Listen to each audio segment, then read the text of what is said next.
guys. So this video is going to be about keeping your dog or getting your dog or keeping your dog in good shape. I am not a vet, I'm not a canine physical therapist or exercise technician or anything like that, but I do put a lot of stake in how healthy my dogs are. I like to make sure they're not carrying extra weight because it can be detrimental to their joints and it can cause pain, which obviously we don't want, and that pain can also lead to behavior issues. Bear, for instance, has luxating patellas. He's had surgery on them, but I purposely keep him very lean so that he's not carrying extra weight around. So for me, Bear, stand up. Good boy. So with him, I like to see a nice tuck right after his ribs. You can very slightly see a dimple where his ribs are. From the top, you can also see that he has a very nice waist. I like being able to see the very last rib on him, and you can also see he has some nice muscle definition. When he has been heavier, he's definitely been a lot less happy and a lot more grumpy. My senior dog was like this too. Bear, down.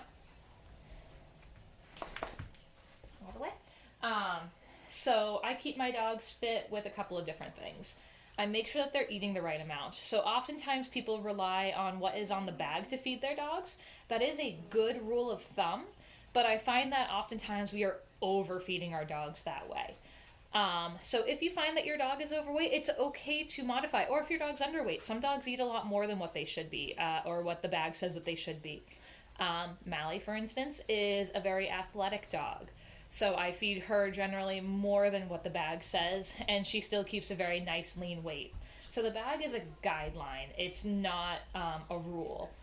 And if you find that your dog isn't working within that guideline, feel free to switch it up. Another one that I really recommend is actually measuring out the amount of food that we're giving our dogs. I find that too often we tend to eyeball it, and that eyeball becomes more and more rough over time. So maybe you meant to be feeding your dog half a cup, but they're actually getting 3/4 of a cup every day.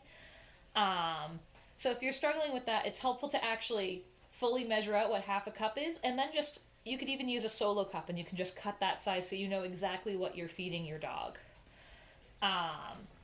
Sometimes they need supplements, or sometimes we're giving our dogs a lot of treats. If you're doing a lot of training, it's also okay to cut back on their calories if you think that they are getting too many calories or an excess of calories from their treats.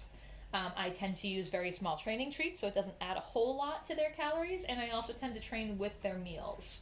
But some people like to give extra snacks or table scraps to their dogs. I won't comment on whether I recommend that or not.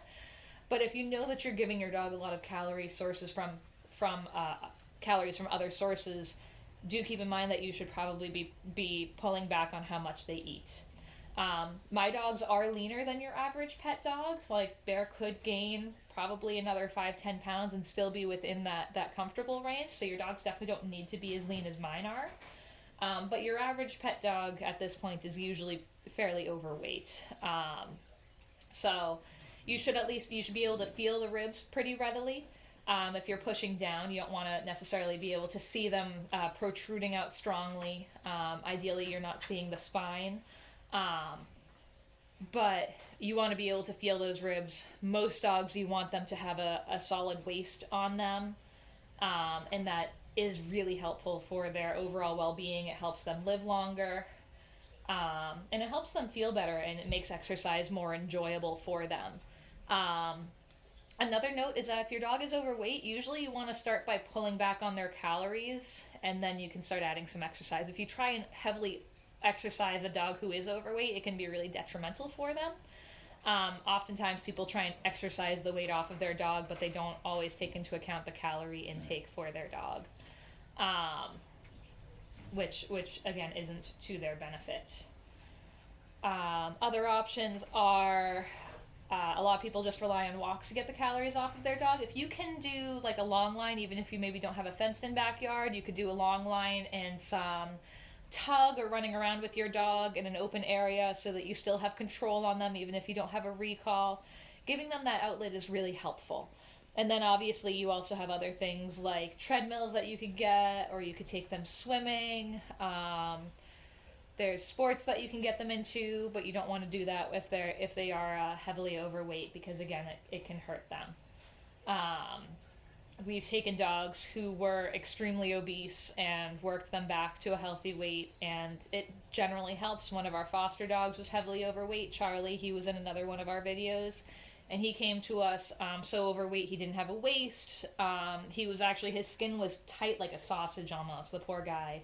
And he came to us with aggression issues, and one of the ways that we helped him with that was to get all of that excess weight off of him because it appeared to be causing him back pain.